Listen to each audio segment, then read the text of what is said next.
লালন পালন করিয়ে নিজের বুকের দুধ পান করিয়ে আমাকে বড় করেছেন। তিনার নাম হলো হালিমাতু সাঈদিয়া। তিনি আমার মা। আমার জীবনে আমার মার দুধ আমার কিসমতে হয় নাই, কিন্তু আমার দুধ মা হযরত হালিমাতু সাঈদী তিনি আমাকে কোলে তুলে নিয়েছে। তিনার বুকের দুধ খেয়ে আমি বড় হয়েছি। তাহলে দেখুন,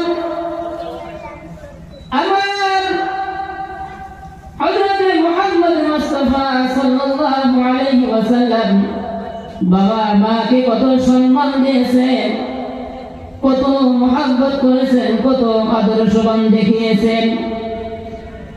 শুধু তাই নয়, বলেছেন একজন মা যখন গর্ভবতী হয়ে যায়, যখন মার পেটে যখন সন্তান এসে যায়, সেই সন্তানকে লালন পালন করতে গিয়ে মা কত আঘাত তিনি সহ্য করে। একটি কিতাবের ভিতরে বলা হয়েছে, মা যখন গর্ভবতী হয়ে গেছে, পেটের ভিতরে যখন বাচ্চা হয়েছে, একজন জীবিত মহিলা, একজন জীবিত মা আর একজন জীবিত বাচ্চাকে পেটের ভিতরে লালন পালন করতেছে।